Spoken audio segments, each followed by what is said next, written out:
Estime à 5% la population en France qui participe à une chorale, qui chante. Ça fait quand même 3 à 4 millions de personnes. Effectivement, il y a beaucoup de questions, d'inquiétudes autour de la reprise des chorales. À l'image de Christiane, qui nous explique: nous sommes une chorale de 35 choristes. Dans quelles conditions allons-nous pouvoir reprendre nos répétitions? Nous avons une petite salle municipale à notre disposition. Enfin, on va voir qu'elle a de la chance pour ça. Ça va jouer. Marie-Thérèse, également présidente d'une association chorale, étant une des rares à reprendre. Nous aimerions savoir si la distanciation entre chaque choriste est la même que pour les sportifs, c'est-à-dire 4 mètres. Avec nous pour s'y retrouver un peu, Côme Ferrand-Cooper, bonjour. Vous êtes le directeur de l'association À Cœur Joie. Vous représentez, je crois, autour de 200 chorales, des amateurs, des professionnels. Alors on va y aller par étapes. D'abord, masque ou pas masque? Bonjour, oui, on peut prendre ça par étapes. Et la question du masque, elle est liée à la question des aérosols. Je pense que tout le monde a compris en France que la question du Covid, c'est la diffusion dans l'air de ce petit nuage de particules virales. Et du coup, il s'agit de s'en protéger. Et du coup, la question du masque joue un rôle de protection, non pas tellement pour soi, mais pour les autres, et également dans le chant choral. Il est légalement possible de chanter sans masque. La loi l'autorise dans le décret du 10 juillet. En revanche, c'est quand même une bonne idée, dans la mesure du possible, de mettre des masques simples qui vont limiter l'émission initiale de ces aérosols et donc protéger ses compagnons de chorale. On voit aussi sur les images, l'extérieur, ça peut être une bonne chose. Voilà, l'extérieur, c'est, dans la mesure du possible, pour ceux qui ont la chance d'habiter dans des régions où le temps est beau, c'est une bonne solution, puisque là, ça permet de traiter l'autre aspect des aérosols, qui est le renouvellement de l'air. C'est-à-dire que l'objectif, que ce soit en intérieur ou en extérieur, c'est d'avoir un maximum d'air neuf pour éviter une saturation des aérosols. Et donc l'extérieur est une bonne solution, sachant que le soleil a également, les ultraviolets ont un effet de destruction sur les particules virales dans les aérosols. Bon, en hiver, ce sera plus compliqué. Quelle distance maintenant, cette histoire des 4 mètres? Alors, je peux vous donner le point de vue légal d'une part. Le point de vue légal, c'est la distanciation du décret qui dit 1 mètre entre les pratiquants. Nous pensons que ça n'est pas une bonne idée, et le ministère de la Culture lui-même a suivi un peu les recommandations qu'on avait développées dès avril en s'appuyant justement sur le Conseil scientifique national. Nous, on recommande un minimum de 2 mètres entre chanteurs pour limiter cette exposition initiale. Je rappelle malgré tout que ça n'est pas la solution à tout. L'objectif, c'est d'avoir beaucoup d'air neuf, de dégager le nuage d'aérosol. Et donc, on pourrait être à 2 mètres, mais si la petite salle dont parlait la choriste tout à l'heure n'est pas aérée, ça devient un vrai problème. Et donc, il faut vraiment prendre en considération l'aération en plus de la distance, puisque le chant est une activité à forte activité respiratoire, un peu comme le sport de ce point de vue-là. Justement, on a Judith qui a une question sur le chant à l'école. Son fils est en classe de 5e. Le professeur a demandé visiblement à tous les élèves de retirer leur masque pour chanter tous ensemble. Est-ce que c'est normal, demande Judith. Apparemment, même l'académie est un peu perdue. Alors, je suis allée retrouver le protocole publié par le ministère de l'Éducation. C'est très clair. Au collège comme au lycée, c'est masque pour tout le monde, y compris en classe de musique ou chorale. La qualité du timbre, la justesse, l'expression seront travaillées sans rechercher la puissance vocale. Vous aussi, vous adaptez du coup les répétitions?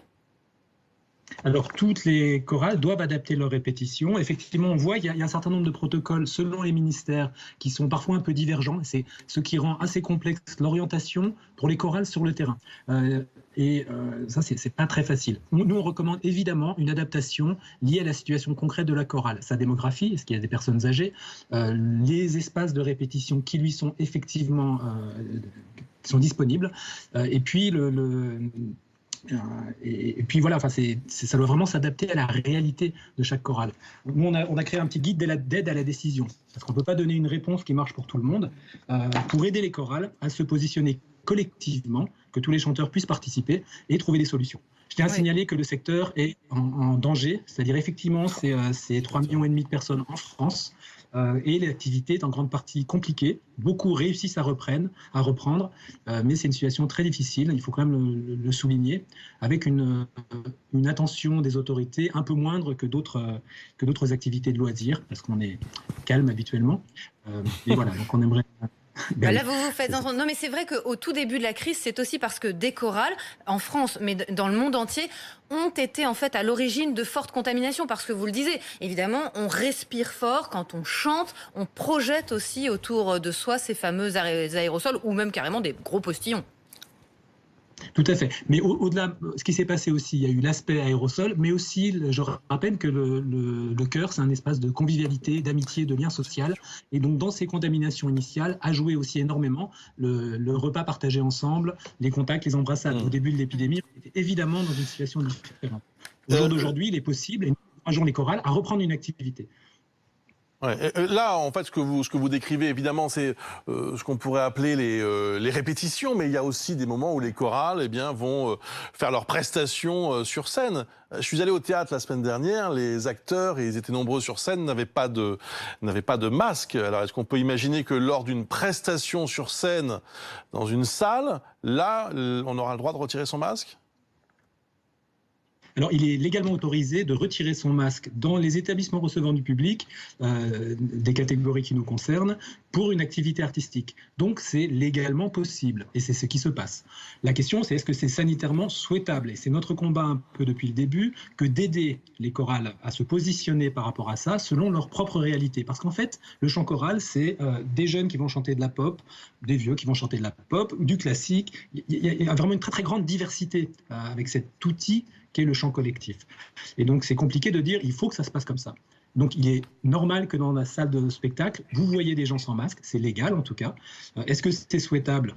Ça va dépendre un peu du contexte et de la décision des pratiquants, j'ai envie de dire. Ils ne peuvent pas se mettre en danger volontairement. On navigue un peu comme ça entre des protocoles pas très simples à appliquer et puis une vraie attention à la question sanitaire. Parce que cette épidémie va s'arrêter et on aimerait bien que tous ces 5% de chanteurs soient tous là pour reprendre le chant choral à 200% dès qu'on repartira. Merci beaucoup, comme Ferrand Cooper. En plus, c'est vrai que ça fait du bien. On a besoin de chanter aussi des chorales aux pistes de danse avec Johan à présent, qui voudrait des précisions sur les mesures annoncées hier par la préfète de Gironde. Il travaille dans l'événementiel. Il veut savoir si l'interdiction des soirées ne concerne que Bordeaux Métropole, parce qu'il nous explique que 90% des salles, les châteaux, les domaines sont en périphérie. Du coup, la plupart de ses collègues, des DJ, des traiteurs, des loueurs de salles, disent que tout continue. Est-ce que nous serons hors la loi si on continue ? Et surtout, est-ce que ça vous paraît logique, dit Johan ? Alors, il y a deux choses. Les soirées dansantes sont bel et bien interdites à Bordeaux, ça c'est très clair. Mais la préfète demande aussi solennellement aux habitants, et ça vaut vraiment pour toute la Gironde, de limiter les rassemblements familiaux et amicaux à 10 personnes maximum. Et elle pense particulièrement aux événements festifs comme les mariages ou les anniversaires. Il ne s'agit pas de les annuler, dit-elle, mais de les reporter. Donc, en fait, dans la sphère privée, la préfète ne peut faire que des recommandations. Donc techniquement, Johan n'est pas hors la loi, mais tous ces mariages ont, on va être très clair, de très fortes chances d'être repoussés ou réduits. 10 personnes maximum, ça fait quand même pas beaucoup de monde. La famille, les témoins, les parents, les témoins. Et puis protocole sanitaire extrêmement strict. Voilà, tout ça évidemment va être affiné aussi par la préfecture, précisé. On a vu que toutes les mesures qui étaient prises, notamment le port du masque dans la rue, à Paris, ça avait nécessité pas mal d'explicitation, on va dire ça comme ça, derrière. Les sandwichs, les cigarettes, les cabriolets, les questions arrivent encore.